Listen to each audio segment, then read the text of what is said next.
Greetings, friends. David J. Coon and Qigong Awareness is the company name.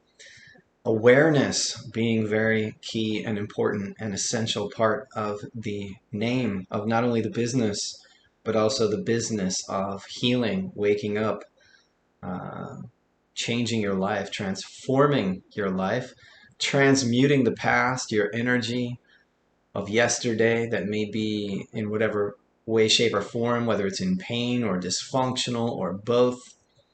And then the name, of course, Qigong. Qigong being the skilled cultivation of universal life force, or Qi, the idea, as I talk about in my book, Qigong for Beginners, Your Path to Greater Health and Vitality, which can be found on Lulu or Amazon, that everything you do either adds to your energy system or takes away from it. So your Qigong practice can add to your energy system, and that's an important ingredient. But also, what do you do before and after Qigong? What do you eat? How well do you sleep? How much do you know about yourself? What do you know about what's going on inside your own body? How often are you conscious? How often are you aware? What are you aware of? And I'm going to make it really simple for this particular episode. Going to try to anyway. Ask yourself a question, and when this episode is over, get out a notebook and answer the question. Put it down on a piece of paper. I highly recommend you do. What are your current habits? What are your habits? What are your habits? Because it's not about doing the next greatest new thing, whether it's Qigong, because Qigong's not new anyway, right? Or yoga or martial art. The reason that these things, these practices, and their practices, the reason that they are so life-changing is that they involve time, they involve energy, and they involve the changing of habits. And when you change a habit, then you're automatically feeding life, existence, God, source, Tao, whatever you choose to call it, you're feeding it a different message. So when you throw the pebble in the pond and that creates ripples, you're always going to get feedback from the universe about what you are and what you're not doing. So if you don't like the feedback that you've been getting and you want to get better feedback, then you've got to do something different. As they say in the business, insanity is doing the same thing over and over again, expecting to get a different result. You have to change your habits. There are videos you can watch. There are teachings and teachers that you can watch on how to change your diet, what vitamins to take, what herbs to take. That's in general and somewhat specific. That's not this channel. That's not the focus of this channel.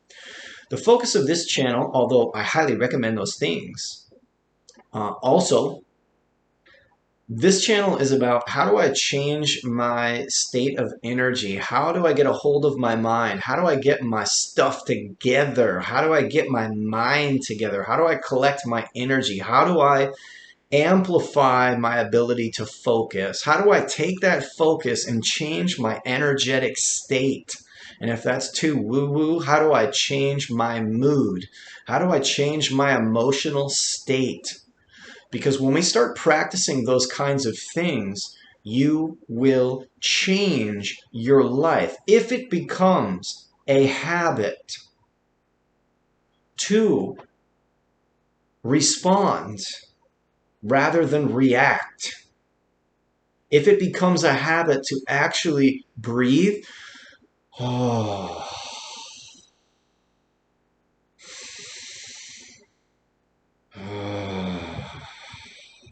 or breath of fire, or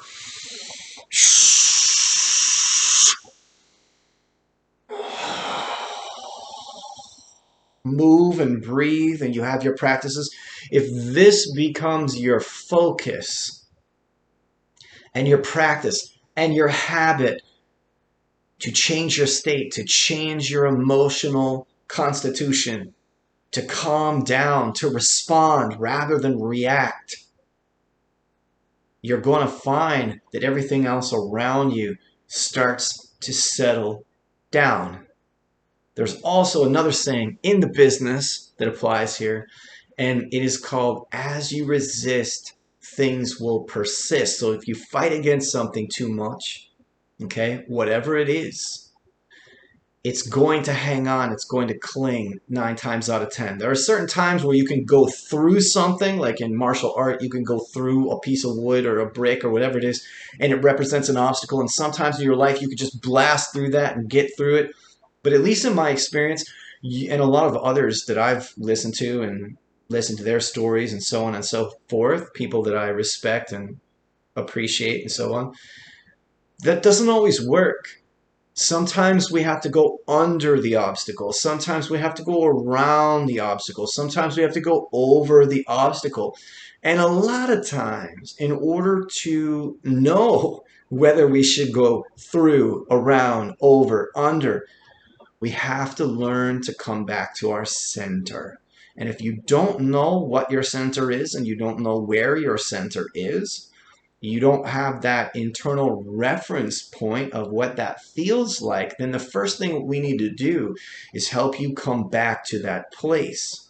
Now, I know there's many methods and it's very difficult in general, because one of the reasons is because so many people are in a hurry. And I don't blame you. Our whole world seems to be in a hurry for the most part. And a lot of us don't stop to ask where it's all going, okay? Or if we start to ask where it's going, we might be afraid, like, the world's on the verge of destruction, and so now I better hurry. No. What if half the planet just, like, learned to slow down and slow everything down, okay? And come back to some sense of self. One of the things that I do when I coach people privately, counsel, coach, etc., which I've been doing for almost 40 years, I say to people, like, let's say the person's name is Sue. All right, let's say it's Sue. I would say to Sue, Sue, where has Sue gone? Where has she gone? Because whoever that person is, let's say they identify with Sue, for example, when they are stressed and they are caught up in their old habits and their past, and they're living in what we call Groundhog Day, right? Where it's like a dog chasing its tail, just continuing to go around and around, experience the same kinds of things. Oh, if we could take a breath, if we could create a gap, we might actually be able to take a different avenue. We might be able to take a different approach. So one of the key ways of thinking about this, one of my teachers said to me years ago, many years ago, coming back to ourself, coming back to our center is like coming back to the center of a wheel. If you've ever seen like a wheel on a bicycle, it has a hub right in the middle, and then it has these spokes coming off, right? You have spokes going all the way around the whole wheel. And when you come back to the hub and you come back to your own center, you come back to a peaceful state to some degree, right? And it's very important to learn and train that space. It takes time, it takes practice, it takes diligence, it takes discipline, but man, is it worth it, okay? In my opinion. When you come back to that center space, you come back to that central hub, okay? Then you have options as to which road you're going to follow. You could go this spoke, you could go that spoke, you could go this spoke down here, okay? But when you're on one spoke and you're just fighting, and you're out of your center, you have one choice. It's called a straight line. It's called a linear line. Wherever that line is headed, that's where you're going. So like if your stress is building up to the point where you know on some level it's going to be causing you trouble, you've got to do something to slow it down. And I don't know where you're at in terms of how well you know or realize that you create your reality, that you participate in creating your reality. I don't know where you're at with that. But for those that are like, well, you know, I don't create my reality, I don't have any say. For anybody that's thinking that, whether it's today or tomorrow or the next day, you really need to reevaluate that, because, in my opinion, okay, because as simple as my diet, if I change my diet and I go to the gym and I work out day upon day, then my bicep can look like this if I want it to, okay? If I want my bicep to be stronger, and for me, making my bicep stronger is important, not just to look good, it is important because it's another way to train my mind, okay? That's not this particular video. I'm not teaching you how to train your bicep, but that is a metaphor, okay? And understand the idea is if I want to do something, I have to focus on it. I have to change those habits. I have to set the goal, whatever the goal is, and then I have to show up and I have to make that habit happen every day in order to see the success. Everybody else is chasing their tail. So one of the things that I wanted to share with you today here that is very important in light of all of this, there's some background teachings here that you're hearing left and right. But one of the primary things that I wanted to share with you is this idea of coming back to center, this idea of coming back to the center of the hub, the idea of calming down, the idea of creating a gap in your experience. So many people are running from here to there to here to there to here to there, and they're just running, and it's like a dog chasing its tail. They're not happy, they're not satisfied, they're not relaxed. Even if somebody gives them something really nice, it could be a present, it could be a sandwich, whatever it is, and they can't appreciate it. They have to like wolf it down, then it's gone, then they're worried about where the next sandwich is going to come from, okay? And this is literal, and it's also a metaphor, okay? Because again, it could be anything in your life, right? And I know it's a practice. It takes many years of practice and so on to not be worried on some level about whether you're going to have something tomorrow or not, because we really don't know if we're going to have something tomorrow or not. Like, you can have as much as you have in your kitchen cupboard, but it doesn't mean it's going to stay, And that's not to scare you in any way, and that's not to say that things will ever be taken away from you. At least in my experience, the greatest ability that you have of having is to come back to your center, come back to calming yourself down. There are a myriad of ways that I teach you how to do this on the YouTube channel. There are a myriad of ways I teach you how to do this in our certification program to help yourself and to help other people. So I'm not going to go into all the ways right now. Go watch some of those other videos. But I hope you are grasping the understanding, the idea, and the concept. To me, this is reiterating a teaching that I gave in previous episodes. It's worth repeating again and again and again and again. And this is a teaching that the Buddha gave. It's a teaching that Jesus gave. Seek not outside yourself for the source of your happiness. You have to come back to yourself. It doesn't mean don't go get a job. It doesn't mean don't set goals. It doesn't mean don't go train your biceps if you want to train your biceps and physically become stronger and physically look better if you're into that kind of thing. Whatever. It doesn't mean don't do those things.